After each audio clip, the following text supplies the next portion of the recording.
मुबारकबाद देता हूं कि आप लोग वहां पर इकट्ठा हुए हैं हमारे उम्मीदवार हाजी आरिफ अली साहब के लिए। इससे पहले कि मैं अपनी तकरीर की शुरुआत करूं, मैं एक और अच्छी खबर सुनाना चाहता हूं। मजलिस इत्तेहादुल मुस्लिमीन अल्हम्दुलिल्लाह आप लोगों के जोश जज्बे और आप लोगों की दुआओं की वजह से दिन ब दिन बढ़ती जा रही है, उसे ताकत मिल रही है। और उत्तर प्रदेश के अंदर आए दिन अलग अलग पार्टियों में रहने वाले जितने भी हमारे लीडर्स,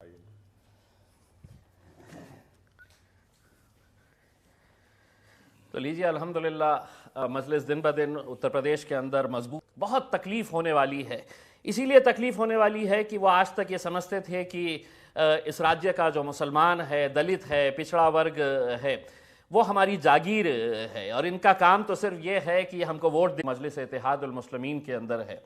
हमने आज मेरठ के नापुर में हम जाकर वहाँ पर जब एक जलसा लिए तो वहाँ के नौजवानों का जोश देखकर इस बात का यकीन हुआ। वहां पर हमारा एक जो दलित भाई इलेक्शन लड़ रहा है, विनोद जाटव, उसके लिए जो मजलिस बड़ी आबादी, इतनी बड़ी तादाद के अंदर यहाँ पर मुसलमान, दलित, पिछड़े, क्या वजह है कि हर 5 साल के बाद आपकी जो नुमाइंदगी है, चाहे वो पार्लियामेंट के अंदर हो, जब असदुद्दीन अवैसी साहब ने यह ऐलान किया कि औरंगाबाद से मजलिस इत्तेहादुल मुस्लिमीन भी इलेक्शन लड़ेगी और इम्तियाज जलीली इलेक्शन लड़ेगी, तो यही वो राजनीतिक पार्टियां हैं, यही वो राजनीतिक पार्टियां जिसके अंदर समाजवादी पार्टी थी, जिसमें अगर किसी को वोट डालूंगा तो सिर्फ पतंग की निशानी के ऊपर डालूंगा, मेरी यहां पर जीत होगी तो ताकत मिलेगी मेरे कायद बैरिस्टर असदुद्दीन अवैसी साहब को। और अल्हम्दुलिल्लाह आपने देखा के पीछे चले गए, हम बढ़ गए, हम बिखर गए, इसलिए हम अपनी ताकत, हमारी मौजूदगी सियासत के अंदर खत्म करते गए। अगर ये तय कर ले कि जीत और हार का जो भी फैसला होगा मैं अपने रब पर छोड़ूंगा, लेकिन मेहनत करूंगा, मैं पूरी शिद्दत के साथ मेहनत करूंगा, लड़ूंगा इलेक्शन के दौरान, और ये नहीं समझूंगा मैं कि कोई उम्मीदवार के लिए मैं इलेक्शन लड़ रहा हूं। ये अपने आप के लिए आपको ये इलेक्शन लड़ना है, अपने बच्चों के मुस्तकबिल के लिए आपको ये इलेक्शन लड़ने का है।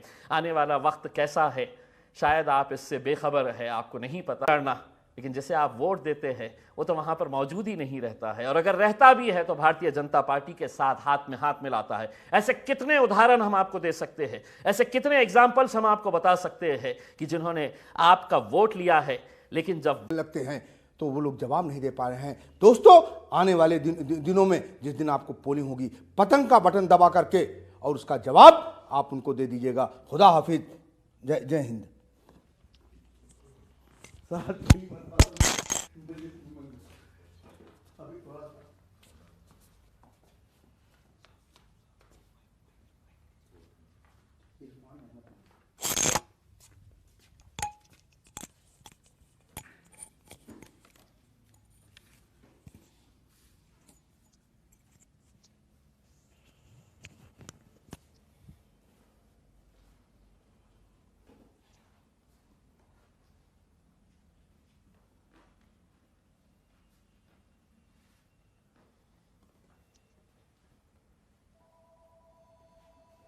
अंदर जाके फोन हटा दिया,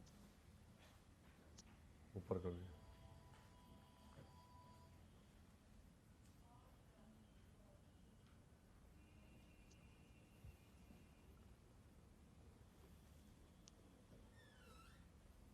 बिस्मिल्लाहिर्रहमानिर्रहीम।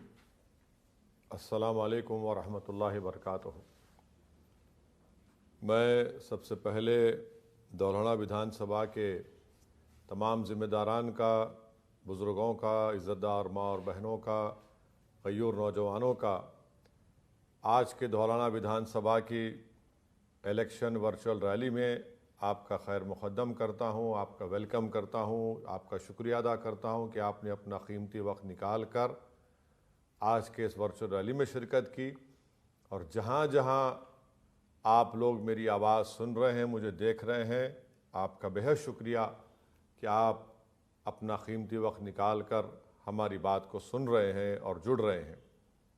मैं आपको, दौलहना की विधानसभा की जनता को और उत्तर प्रदेश की जनता को, मजलिस इत्तेहादुल मुस्लिमीन के तमाम प्रत्याशी को, उम्मीदवारों को और भागीदारी परिवर्तन मोर्चा के तमाम कैंडिडेट्स को आपको शुक्रिया अदा करता हूं और आपसे अपील करता हूं कि इस उत्तर प्रदेश की विधानसभा के चुनाव में मजलिस इत्तेहादुल मुस्लिमीन ने तय किया है कि हम भागीदारी परिवर्तन मोर्चा का हिस्सा रहेंगे, और अगर इंशाअल्लाह ताला जनता और आवाम ने इस परिवर्तन भागीदारी परिवर्तन मोर्चा को अपने दुआओं से, अपने आशीर्वाद से, वोटों से सत्ता देती है, तो इसके पहले 2.5 साल के मुख्यमंत्री जनाब बाबू सिंह कुशवाहा साहब रहेंगे। और साथ ही साथ हमने ये भी तय किया कि दूसरे 2.5 साल के दलित इसका मुख्यमंत्री उत्तर प्रदेश का होगा, और 5 साल में एक अल्पसंख्यक समाज के मुसलमान को डिप्टी सीएम और 2 पिछड़ा समाज के लोगों को डिप्टी सीएम बनाया जाएगा। तो उत्तर प्रदेश में तमाम कमज़ोर लोग, तमाम मजलूम लोग, दबे हुए लोग, पिसे हुए लोग मिलकर आज अपनी हिस्सेदारी की लड़ाई लड़ रहे हैं, और बाबू सिंह कुशवाहा साहब को इसका इंशाअल्लाह ताला उत्तर प्रदेश का मुख्यमंत्री बनाने का हमने अज़म लिया है, हमने एक वादा किया है, और हमारी पूरी कोशिश इसी जानिब लगी हुई है।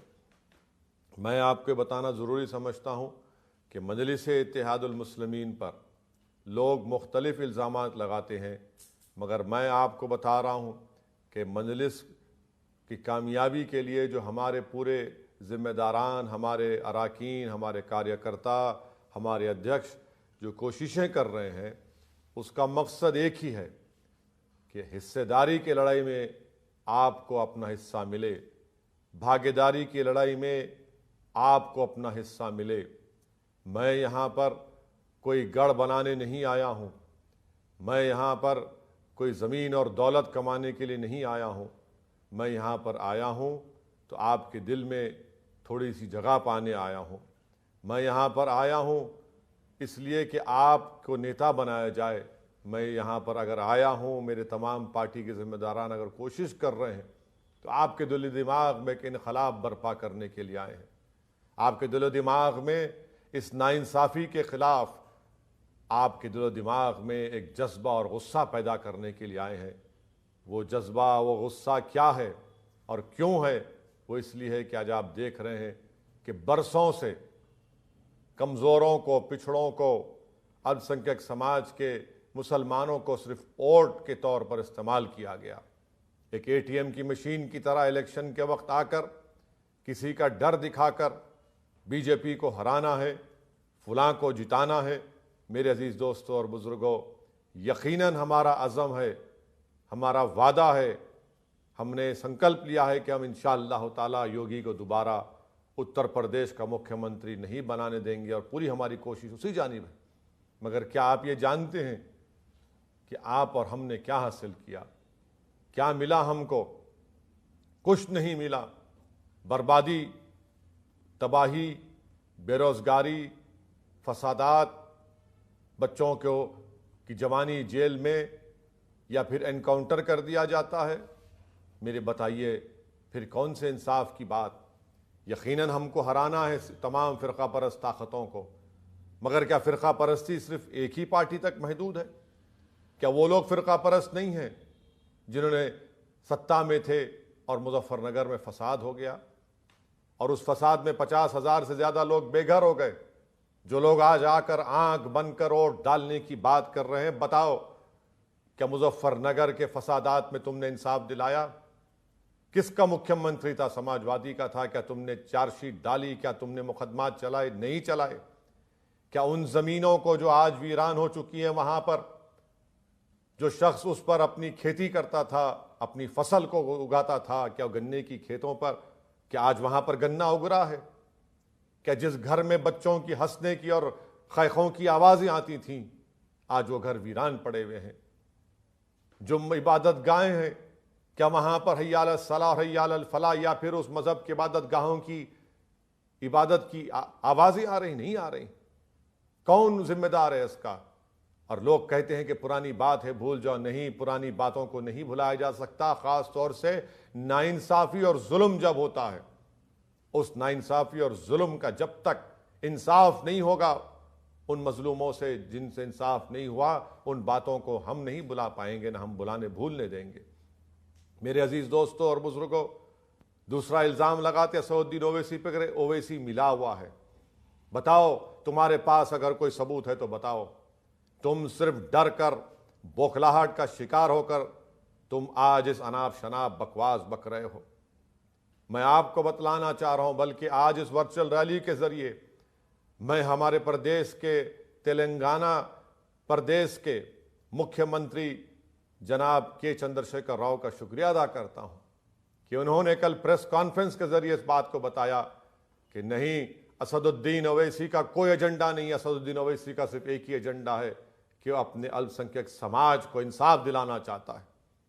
जब मेरे प्रदेश का मुख्यमंत्री ये कह रहा है और दावे के साथ कह रहा है कि क्या बुरी बात है कि ओवैसी तेलंगाना का बेटा है, बताइए आप, जब एक प्रदेश का मुख्यमंत्री यह कह रहा है मंजलिस और ओवैसी के बारे में, तो चुल्लू भर पानी में डूब मरने की जरूरत है उन लोगों को जो शर्म नहीं आती। एक प्रदेश का मुख्यमंत्री कह रहा है। मैं जनाब के चंद्रशेखर राव साहब का शुक्रिया अदा करता हूं कि उन्होंने मेरे ताल्लुक से इस तरह कहा। वो जानते, हकीकत क्या है, जानते हैं कि तेलंगाना में बीजेपी आगे बढ़ने की कोशिश नहीं कर रही है, कि हम तेलंगाना में बीजेपी को रोक नहीं रहे हैं, कि हैदराबाद के म्युनिसिपल इलेक्शन में अमित शाह मेरी कॉन्स्टिट्यूंसी में आए, उत्तर प्रदेश के मुख्यमंत्री 4 घंटे मेरे सांसद के क्षेत्र के कॉन्स्टिट्यूंसी में आए, बीजेपी के बड़े बड़े नेता आए, मगर हैदराबाद के अवाम को सलाम, उन्होंने बीजेपी को शिकस्त दी। बल्कि जिस जगह पर अमित शाह आए वहां पर उस वार्ड से, वहां पर बड़ी तादाद में हमारे हिंदू भाई थे, पिछड़े समाज के भाई थे, बंगाली समाज के लोगों ने मजलिस का साथ दिया। जहां जहां योगी आदित्यनाथ गए वहां पर मजलिस के उम्मीदवारों को कामयाबी मिली। मेरे अजीज दोस्तों और बुजुर्गों, मैं हमारे प्रदेश के मुख्यमंत्री का शुक्रिया अदा करता हूं और उनसे भी हम कहना चाह रहे हैं कि अगर वो ये बात कह रहे हैं कि इस मुल्क से बीजेपी को सत्ता से हटाएंगे, दोबारा 2024 में इस देश में बीजेपी की सरकार ना बने, नरेंद्र मोदी दोबारा इस देश का प्रधानमंत्री ना बने, मैं चंद्रशेखर राव साहब से कहना चाह रहा हूं कि आप असदुद्दीन ओवैसी को भी अपनी साथ समझिए, मजलिस को भी अपने साथ समझिए। हमारी भी कोशिश यही है कि दोबारा इस देश में 2024 में, बल्कि बीजेपी की सरकार 24 में भी ना बने और 2022 में भी योगी आदित्यनाथ उत्तर प्रदेश, जो देश का सबसे बड़ा प्रदेश है, उसके मुख्यमंत्री ना बने। मेरे अजीज दोस्तों और बुजुर्गों, तीसरी बात यह है कि जो लोग कहते हैं कि आंख बंद करके एक तरफा वोट दो, क्या आप नहीं जानते मेरे अजीज दोस्तों और बुजुर्गों, मोहब्बत जब किसी से होती है तो एक तरफा नहीं होती है। थाली जब बजाई जाती है तो एक हाथ से नहीं बजाई जाती है। जो लोग आज आपसे कह रहे हैं कि एक तरफा वोट दो, वो दुश्मन है आपके, वो आपको कैदी बनाकर रखना चाहते हैं, वो आपको दरी बिछाने के काम पर हमेशा के लिए आपका मुकद्दर बनाना चाहते हैं। वो ये चाहते हैं कि आप गैरों की चौखट पर वहां पर ठहर कर उनसे भीख मांगे टिकट के लिए। मेरे अजीज दोस्तों और बुजुर्गों, आज आप में इतनी ताकत है कि आज आप खुद टिकट बांट सकते हैं। आपको गैरों की चौखट पर जाकर भीख मांगने की जरूरत नहीं है। आपको उनके पास जाकर अपने लिए अपनी इज्जत का सौदा करने की जरूरत नहीं है। मैं आज आपसे कह रहा हूं, आइए मजलिस में, हम आपको अपने साथ बल्कि अपने आगे बढ़ाएंगे। आपने देखा कि डुमरियागंज के 5 मर्तबा के विधायक, पूर्व मंत्री के फर्जन, उनके बेटे मजलिस में आज शामिल हो रहे हैं और उस विधानसभा से मजलिस की तरफ से इलेक्शन लड़ेंगे। ये एक तब्दीली आ रही है, इसीलिए परेशान और बौखलाहट का शिकार है। एक तरफा मोहब्बत नहीं होती, एक तरफा वोटिंग भी इंशाअल्लाह ताला आपके बार उत्तर प्रदेश के विधानसभा में नहीं होगी। हम उम्मीद पर वोट डालेंगे, हम हिस्सेदारी की लड़ाई लड़ेंगे, हम दरी बिछाने की लड़ाई, बल्कि दरी नहीं बिछाएंगे, दरी वो लोग बिछाएंगे मुस्तकबिल में, आप देखेंगे, जिन्होंने हमारा इस्तेसाल किया, जिन्होंने हमको डराकर, दबाकर, कुचलकर, हमारे उम्मीदों पर पानी फेरकर, हमारे ख्वाबों को चुकनाचूर करके, हमारे नौजवानों के मुस्तकबिल को बर्बाद करके, हमारे बच्चियों को डिग्री कॉलेज और स्कूल नहीं दिया। बताइए, आज आप इन ताल्लुक से आपको सोचना है। मेरे अजीज दोस्तों और बुजुर्गों, दौलाना की विधानसभा में आप जानते हैं कि इलाका हावल, मादापुर, देहरा, नहर, पिपलीदा, क्या यहां पर रोड है? रोड नाम की कोई चीज नहीं है। क्यों नहीं है? विधायक ने क्या किया? कुछ नहीं किया। स्कूल है क्या भगेड़ा में, बहरा में, नहर में? नहीं है। क्यों नहीं है फिर? इसलिए कि अल्पसंख्यक समाज का इलाका है। तुम वहां पर स्कूल नहीं खोलोगे 5 साल में? बताइए आप, 2012 से 17 की समाजवादी की सरकार थी, उससे पहले बीएसपी की सरकार थी। बीजेपी तो सिर्फ झूठ बोलती है, सबका साथ, सबका विकास, सबका विश्वास के नाम पर। जितना तकलीफ बीजेपी ने अपने 5 साल के दौर में कमजोरों पर किया, मजलूमों पर किया, नौजवानों को, युवाओं पर किया, कभी 5 साल में इतना जुल्म नहीं हुआ होगा। मगर बताइए, इन इलाकों में, भगेड़ा में, बहरा में, नहर में स्कूल क्यों नहीं खोले जाते? क्या किया मौजूदा विधायक? कहां पर थी इनकी नजरें? मेरे अजीज दोस्तों और बुजुर्गों, क्या डिग्री कॉलेज है? कोई डिग्री कॉलेज नहीं है। मेरे अजीज दोस्तों और बुजुर्गों, मौजूदा विधायक जिसको आप ही ने, जनता ने उनको चुना बसपा के टिकट पर, वो कुलाटी मास्टर निकले, कुलाटी मारी और सपा में चले गए। और सपा में जाकर समझ रहे हैं कि मैं अब गुलाब जामुन खा लूंगा, दौलाना की जनता मुझे दोबारा वोट देगी। नहीं देगी आपको, क्योंकि आपने कुछ काम नहीं किया। बल्कि उससे ज्यादा मैं बताना चाहता हूं दौलाना की जनता को और उत्तर प्रदेश की जनता को और उन लोगों को जो कह रहे हैं कि एक तरफा वोटिंग दो। ये जो दौलाना का समाजवादी पार्टी का प्रत्याशी उम्मीदवार है, मौजूदा विधायक है, इसने उत्तर प्रदेश की विधानसभा में जो 22 लड़के पुलिस फायरिंग में मर गए थे CAA NPR के एनआरसी में, मुस्लिम समाज से उनका ताल्लुक था, उनकी इंसाफ की एक बात नहीं किया।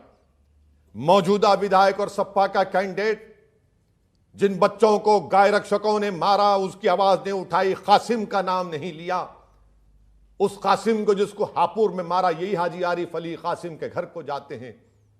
दूसरा बच्चा जो जख्मी हो जाता है, अस्पताल में इलाज हाजी आरिफ अली हमारे मौजूदा कैंडिडेट कराते हैं। इस विधायक ने क्या किया? इस विधायक ने उत्तर प्रदेश की विधानसभा में खड़े होकर कहा कि मेरे विधानसभा के मदरसों में इनको बंद किया जाए, इनके पास फुला जगह से पैसा आता है। अरे शर्म करो, तुम क्या कर रहे हो? मेरे खिलाफ भी कई उलेमा हैं। क्या मैं खड़े होकर उनके ताल्लुक से कहूं कि मदरसे को बंद कर दो? मदरसे किसी उलेमा के नहीं होते, मदरसे सबके होते हैं, जहां पर सच्चाई की, हक की, तौहीद की तालीम दी जाती है। और यह मौजूदा सपा का विधायक, सपा का प्रत्याशी लखनऊ की विधानसभा में खड़े होकर क्या कहता है? मौलाना खालिद के मदरसे के बारे में बंद कर दिया जाए। क्या आप नहीं जानते कि मौलाना कलीम सिद्दीकी को जेल में डाल दिया गया? बताइए, फिर ये बीजेपी करती है और ये शख्स करता है, तो इसमें क्या फर्क है कि इसके बावजूद भी आप सपा को वोट देंगे, जो मदरसों के खिलाफ है, जो मौलाना खालिद के बड़े मदरसे को बंद करना चाहता है। आज आपको इस बात का फैसला करना है। मेरे अजीज दोस्तों और बुजुर्गों, मैं आपको बताना चाहता हूं कि हमारे उम्मीदवार हाजी आरिफ ने अल्हम्दुलिल्लाह उन्होंने हमारी भाभी चेयरमैन है, उन्होंने अपने नगर पंचायत में 2004 लोगों को फ्लैट दिलाया गवर्नमेंट स्कीम से। हमारी भाभी जो चेयरमैन है, 2.5 लाख रुपये सैंक्शन करवाए 1000 आवाम के घर के लिए। जब नगर पंचायत में हाजी आरिफ अली और उनकी अहलिया इतना बेहतरीन काम कर रही हैं, अगर दौलाना की जनता इनको अपना विधायक बनाएगी तो मुझे यकीन है कि वो बहुत तेज़ी से बहुत आगे जाकर काम करेंगे और दौलाना को एक बेहतरीन विधानसभा पूरे उत्तर प्रदेश में बनाने का इनके पास नीयत भी है, हौसला भी है और उनके पास एक काबिलियत भी है। जो सपा का उम्मीदवार है वो तो बहन जी के पास जाकर झुक गया, अब अखिलेश के पास जाकर झुक जाता है। मुझे झुकने वालों की ज़रूरत नहीं है, मुझे सीना तान कर हक लड़ने वालों की हमको ज़रूरत है। हम 50-60 साल से झुक रहे हैं। आज मजलिस आकर अपना सीना तान कर भारत के संविधान के तहत, भारत की संविधान और भारत के इलेक्शन में हिस्सा लेती है संविधान और जमहूरियत को, लोकशाही को मजबूत करने के लिए झुकने की जरूरत नहीं है।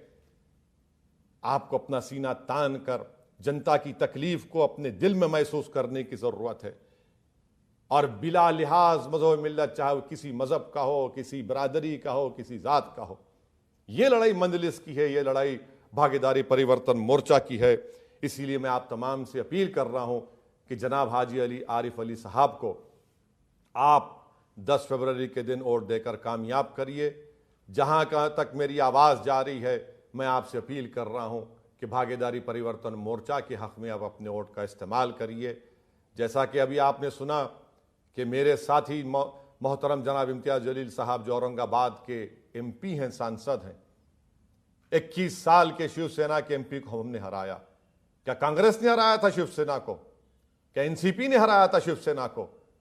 क्या सपा के वहां पर जो पार्टी उन्होंने हराया? इम्तियाज मंजलिस को औरंगाबाद की जनता ने बिला लिहाज मज़हब मिल्लत, हमारे हिंदू भाई, मुसलमान भाई, पिछड़ा समाज, अति पिछड़ा और ख़ास तौर से दलित समाज ने इम्तियाज जलील साहब के हक़ में अपना वोट दिया और औरंगाबाद में हमने एक नई तारीख बनाई है।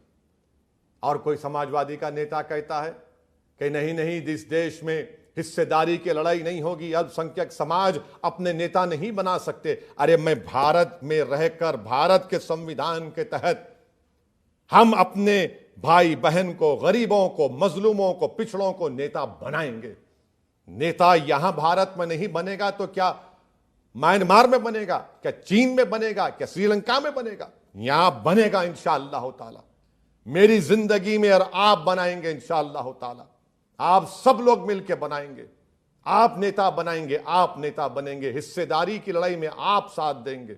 अब दरी नहीं बिछाएंगे, हरगिज नहीं बिछाएंगे, किसी के चौखट पर जाकर भीख नहीं मांगेंगे, अपना हक के लिए लड़ेंगे और हक को कामयाबी हासिल करेंगे। तो आप अपना वोट 10 तारीख के दिन धौलाना में हाजी आरिफ अली को कामयाब करिए और इस जिद्दोजहद में अपना हिस्सा अदा करिए। खूब दुआ करिए, खूब मेहनत करिए और डरने घबराने की ज़रूरत नहीं है। और अगर इलेक्शन कमीशन हमको इजाज़त देता है फिज़िकल रैली की, 1000 लोगों पर मुश्तमिल की इजाज़त है, तो इंशाअल्लाह मैं आऊँगा, आपसे फ़र्दन मुलाकात होगी। मगर मैं धौलाना के एक इलाक़े में पदयात्रा किया हूँ। आपकी मोहब्बत, आपका खुलूस और आपके बेनफ्स होकर जो चाहत को देखा, आपने मुझे ना सिर्फ मुतासिर किया बल्कि आपने असदुद्दीन ओवैसी को ख़रीद लिया है। मैं अल्लाह से यही दुआ करता हूँ कि जो मोहब्बत के नज़ारे, जो मोहब्बत नौजवान और बुज़ुर्ग हमसे शफ़क़त दिखा रहे हैं, अल्लाह हमको उस काबिल बनाए कि हम आपकी मोहब्बत और आपकी शफ़क़त की लाज रख सकें। शुक्रिया बहुत बहुत। अस्सलाम वालेकुम व रहमतुल्लाहि व बरकातुहू।